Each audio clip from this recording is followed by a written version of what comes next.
Oh, right, yeah, this is another one of Mariah's um requests. I've never heard of this mate either. Ronald Bernard, um, Dutch banker, but it's basically he was getting, from what I saw, it's basic. I think he was getting brought into that group of abusers and sickos. But this is the same thing John Wedger was on. So yeah, let's go.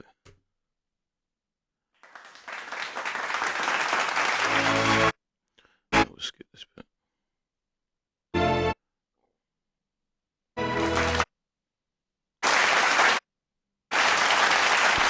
Well, you're very welcome, Kasia, and all the other people as well. Thank you for being here, all in presence. I see you all in a way like representing all the citizens of this world.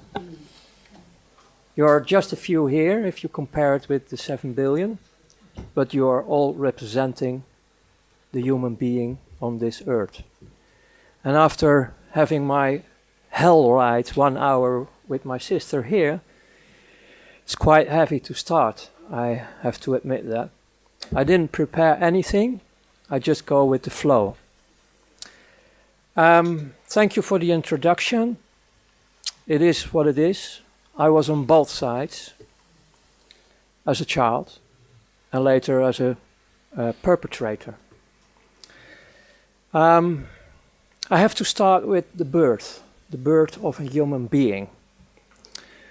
The awareness I share is the awareness I have now. It's sometimes maybe a bit confusing later on when I start to express myself and explaining things, giving a testimony about things, because I do it with the awareness I have now. And most of the things I was not aware of in the past. I discovered things step by step.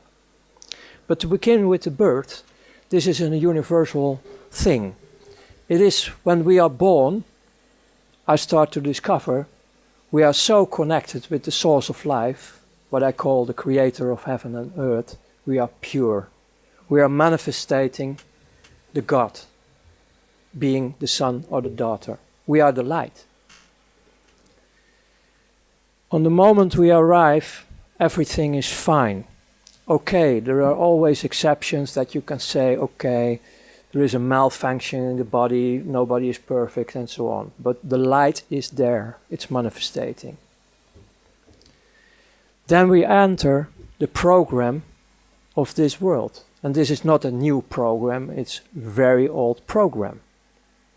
It's a Luciferian program. That means they start to raise us up through our beloved father and mother, if you have one, in a program to end up in the slavery system we have. Because we are just a source to use.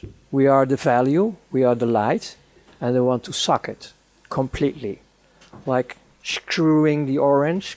There's a great video on how human, basically what he's saying, how the elite view humans as nothing but resources, and it basically shows how slavery proved it's not the most productive form of controlling people. Like, when people are enslaved, they aren't as productive as people that do it willingly. So it shows you how over time they basically, you have the choice of what job you want to do. So it makes you think you have a choice, but do you really have a choice to have a choice or to not have a choice? You have to, like, but it's with your will. It, like, if you think you chose the thing, you're more likely to be more productive in the thing, so you're more valuable. It's a great video. Completely sucking everything out, throw it away. Once they call this the American system. The American system. You consume it and you throw it away. And that's what's happening on this planet. It's going through your parents. They love you. They want to take care of you. They put you in the vaccine programs with a lot of chemicals to damage your immune system. It's in the school system. It's everywhere to be the perfect slave. There is another thing, and that's more about my story. When I was born, just a bit later on, I started to discover that I was born in a family with a father and mother who were heavily damaged during the Second World War. So these were not real developed people, they were heavily damaged. And because of that, my first 9 years on Earth were that heavy that I start to realize that if there is a heaven and earth, I was born in hell. Because it was not heaven on earth at all. It was hell. My mother was not able... It's interesting what you said about war. John Wedger talks about that, and that no one talks about the collective psychology of, say, our country. It's like the UK faced 3 major conflicts.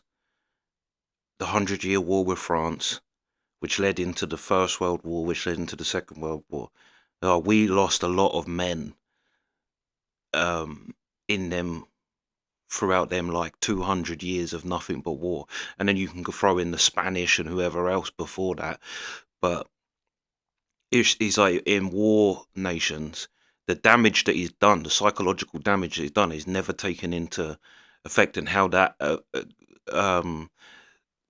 plays into the abuse of children. And one of them is that in our country we have there's a higher number of women in care homes that abuse children.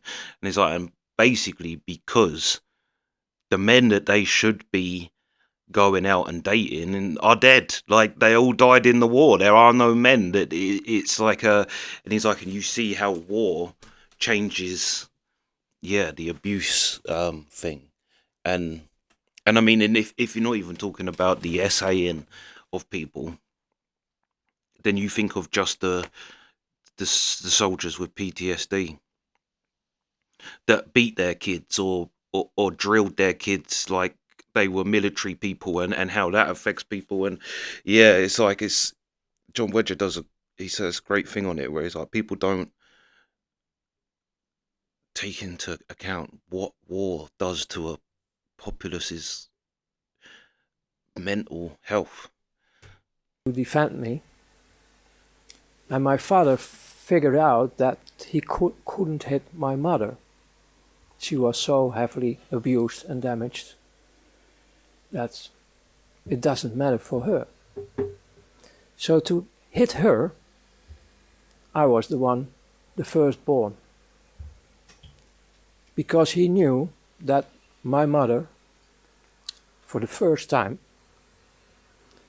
was able to love a human being, and that was me. So the best way to hit her was hitting me. So brutal. Who's the American actor that says that a woman's first-born son, or a woman's son, he's like, it's the first person the son he's ever in love with is the mum. And he's like, and it's the last person that the mum will love. Like, and he's like, especially the first boy. That I start to copy his behavior. I was, in that period of my life, it was not a common expression, but I was one of the first terrorists on earth, beating up everyone on school. I was really terror. That was picked up by organizations who protect children. So there was an investigation coming up. And they start to discover my situation, and they, by court, they put me in a place where they protect heavily damaged children. It was a Catholic accommodation, and they really, really loved children. And they didn't have vessels to make it a bit more smoothie. This is how I start to discover what it is to have games on me. I didn't know what it was. And they did this for 2 years. Very intense, not only with me, but it was with all the children. And the first year was most hell. And then you get to fuck up with yourself as well, because after being through all this pain and tortures with, well, I save you the details. It's well, if you know everything, you really like to kill humans. And I was going in that way, in that direction. To survive all this, the first 11 years and the last 2 years was really screaming to go back to the other hell. That one was actually better than the second hell. One of the mechanisms we have in our human being the light, is on the moment you are going through hell, you get disconnected. One way or the other. It is a miracle.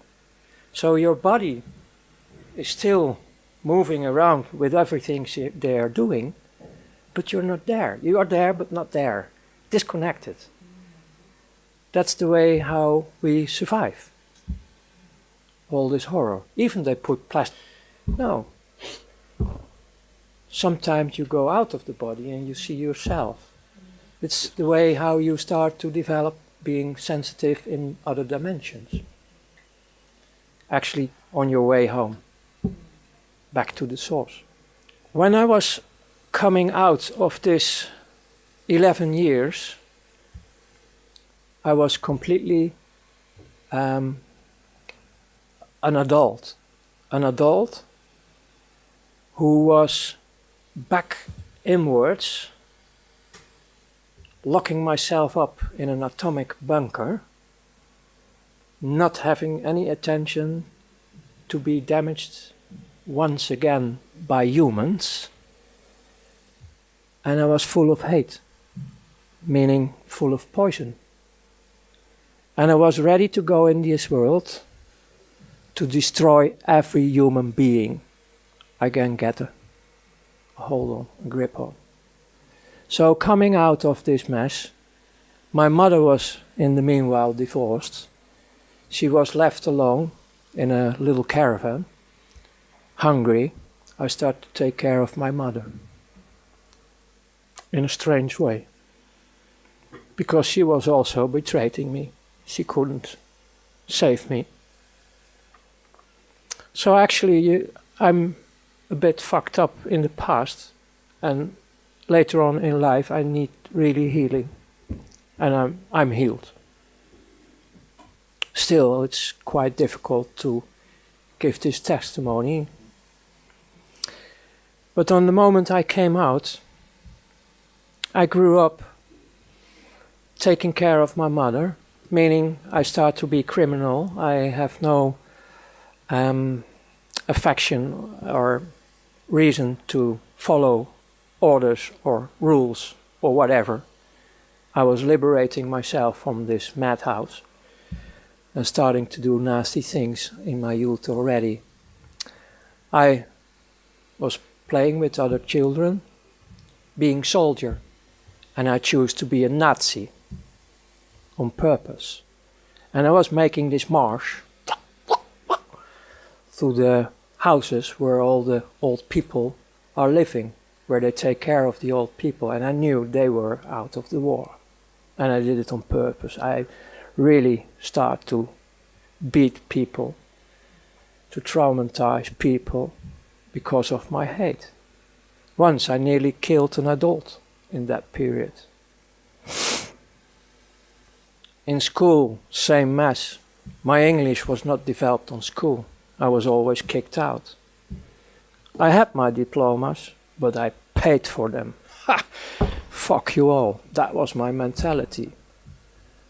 So I became an independent entrepreneur, and I covered everything I wanted to do because I wanted to destroy, so that means I needed a lot of money. To get access to money, you need to deal. So in the front, I created companies like car dealer, import-export, even a fashion line distributing nice clothes for women. You know, it was all covers for the deeper things I did. That was being involved in criminal activities. And I have to tell one thing. All the criminal beings on this world, the normal criminals, so to speak, they hate only one thing, and that's pedophiles. It's only one thing. They can do whatever they want, but on the moment you're talking about child abuse, they explode. They really straight want to kill. That's the world I was in, criminals. I have to go back also about the pedophile thing, because she told me that there were investigations about pedophiles and all the humans who are doing horrible things with children, that they assume they are completely dead to do this, and that they need this extreme pulses to have something going on.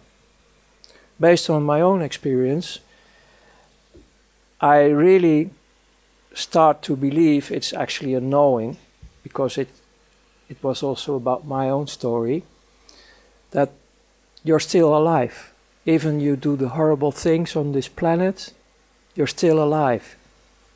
I recognize this, and I tell you more about my horrors I created, but the horrors they created on children, they are... It's why I say what he's saying there, he's still alive. After you do things, you can do things, and you think there's no repercussion, but it always is with you. I think that that's what Hotel California is about. The debauchery lifestyle. And the line, I think, is most important in Hotel California is you can check out anytime you want, but you can't ever leave. Meaning, you can live a bad life, doing bad things to people, and you can check out, you can stop living that life, but you can never escape what you've done. Ultimately, it will live with you forever. It's like why they say, if someone does you wrong, and you kill them for it, instead of forgiving them for it, all you're doing is binding you two's souls and existence together forever, because they did the wrong thing, you took their life. Like, you're never ever, that's never going to leave you that you did that. alive. Their light is still in them. They're human. The love is still in them. But it's like mine, locked, completely locked in a bunker, atomic bunker. And they are afraid of the adults. They stop, their life was stopping like my life in the beginning. But they are pure. And I'm not defending them, because I think everybody is responsible for their acts on this planet. But they need a gate, they need a bridge to come over. And I want to invite all the people on this planet to come over this bridge of forgiveness. Because there is a whole army of people who want to take care of them, to heal. And of course, there are consequences of coming forward, but it's doable. The point is They're locked up in their cells. They don't trust adults. And they're still human. In a way, they are human.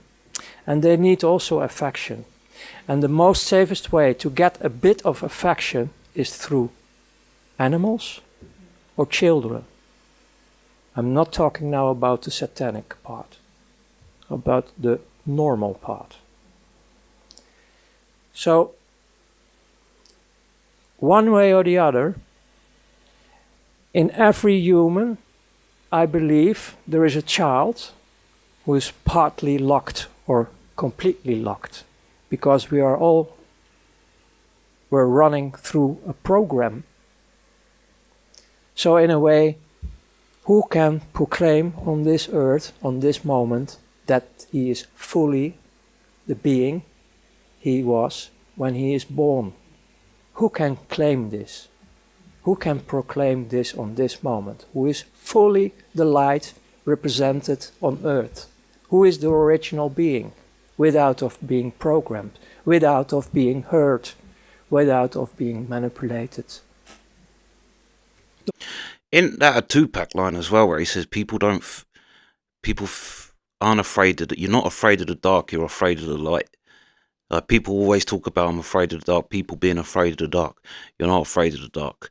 People have a much easier thing doing bad things in the world than doing good. Like, people fear the light more than the dark.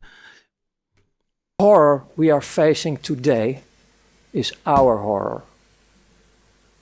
Because the world we are facing today is not because of the perpetrators.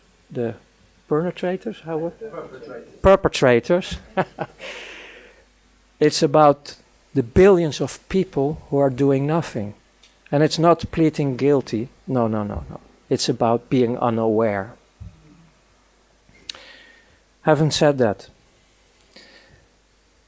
I developed myself in a criminal way, covered by shiny import, export, and so on. So I got, on a young age, I'm talking about roughly around 20, I had already these shiny things like cars you can only afford when you are rich. Start playing with, I played the Hollywood show, like the succeeded businessman when I was 20. And most of them say, he has rich parents, of course, because otherwise how can you afford this? But out of all this business, I started also be involved in currency trading of who was not with tax, black money.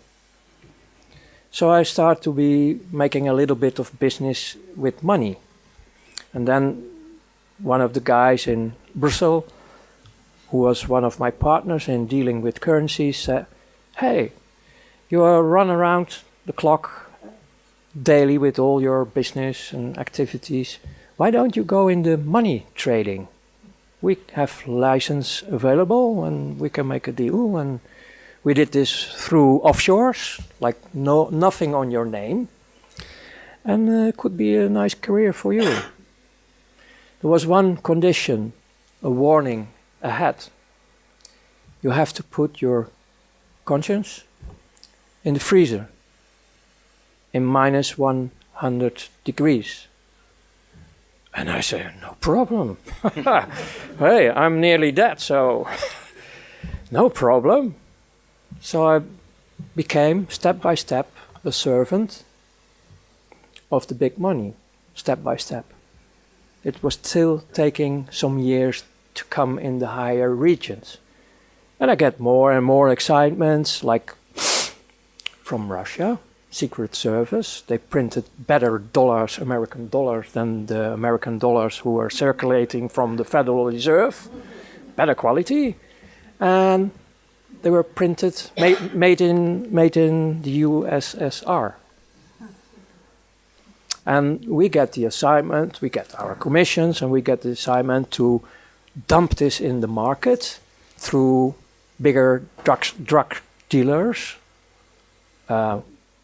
people who are dealing with weapons, all kind of criminal activity, because that was a smoothie way to get all these huge amounts of dollars in the market through the illegal channels floating around. And it was afterwards, it was just a part of the game to have an economic war from Russia, USSR in that time, with America. And in the opposite way, did it. Yeah, this kind of tallying up with what we're doing with the secret societies and how money is involved and how these people are involved. I like this man though. I like that. Um, I thought that was funny where he said, "Yeah, you've got to." Ultimately, what he was saying is you got to sell your soul. And I watched another Satanist. He was the head of the Satanic Church in some country, um, and he's like, used to say, I've sold my soul to the devil. He's like, but the truth is, nobody can do that. Your soul isn't yours to sell. You may think it is, and you may be able to like benefit from doing it, but ultimately, your soul isn't yours to sell. It belongs to Jesus. It belongs to God. And the second that you decide, it's like it doesn't matter how entrenched people become in the satanic world or in any, yeah, the second that you decide that you want God, then you will change as a person. It's like, yeah, the light is way more powerful than the darkness, without a doubt. Without a doubt. As I said, it is Saint Michael.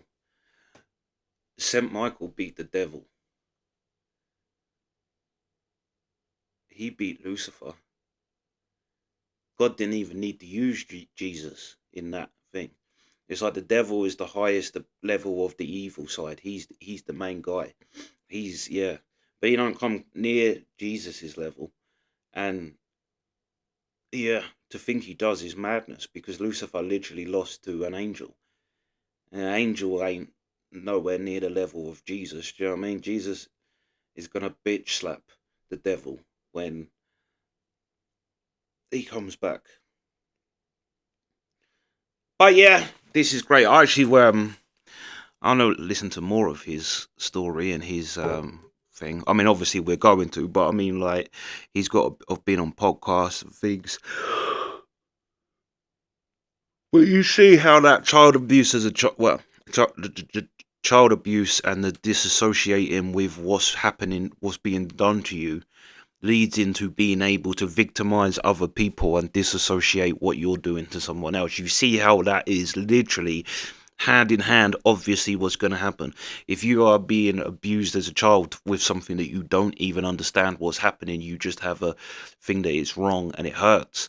It's like, yeah, and you disassociate every time. And that's the crazy thing about it. The whole DID thing is insane because people can be like abused by their dad their whole life and still love their dad, like because they just disassociate that part. Like it's such a crazy thing to put on a child's mind. They disassociate and but yeah, you hear it all the time that and you hear him say that my dad would be he had a lovely nature to him too.